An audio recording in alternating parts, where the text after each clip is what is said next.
नमस्कार बंधुगण आज आम जाना व्यक्ति केमिति धैर्य रखी धीरे धीरे अर्थ को संचय करी निजे धनी होगा सहित से सही संचित अर्थ द्वारा निजे स्वाधीन भाव में आत्मनिर्भरशील हो बंचा सहित अधिक रु अधिक अर्थ रोजगार कर धनी हो पारे।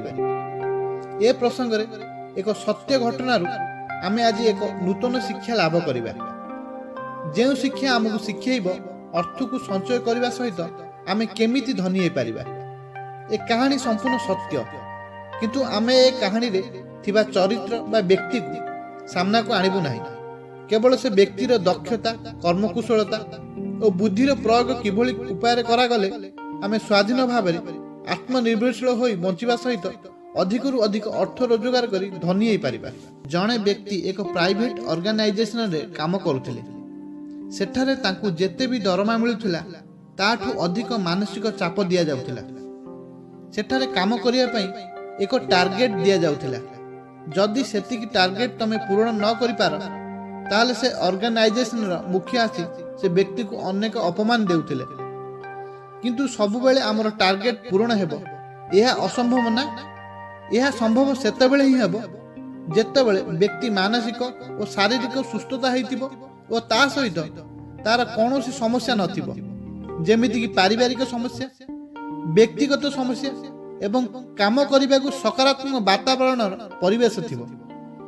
से व्यक्तिर अन्य कौनसी रोजगार पंथा नथिला बा बाट नथिला।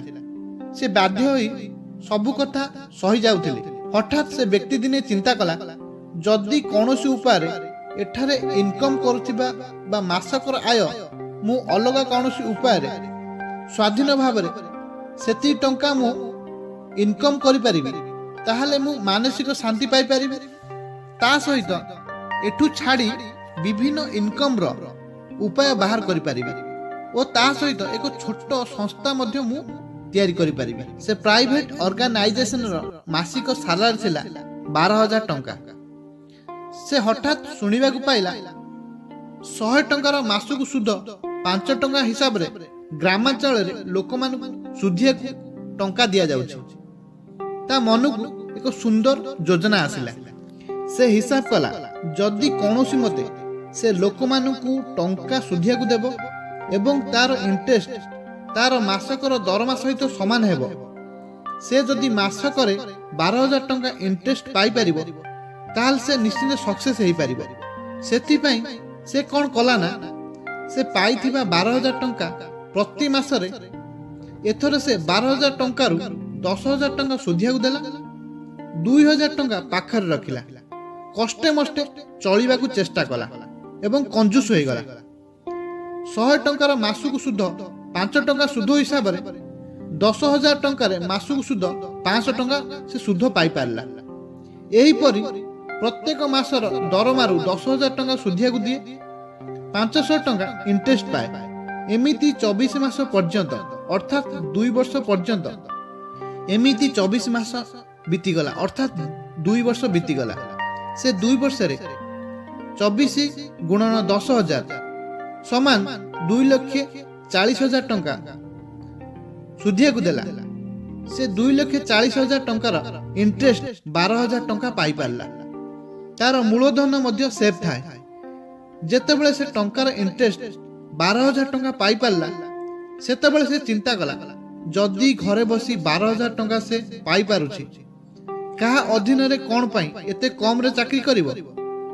से दिनठू से निजे छोट छोट बिजनेस करी और विभिन्न जगह रे पैसा को इन्वेस्ट करी आज दिन रे से व्यक्ति जने कोटिपति। मात्र किछि समय हमकु धैर्य धरी अल्प समय हमकु कंजूस हेबाक पड़िबो।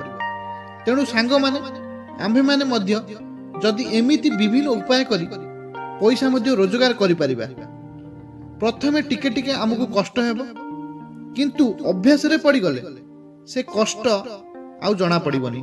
प्रथम मास रे 2,000 टंका ता सहित सुध 500 टंका। द्वितीय मास रे 2,000 टंका ता सहित सुध 1,000 टंका। एही भली प्रथमे 3-4 मास हमकु बहुत कष्ट हेबो, किंतु तापरे आमे स्वाधीन भावे बंची परिबा।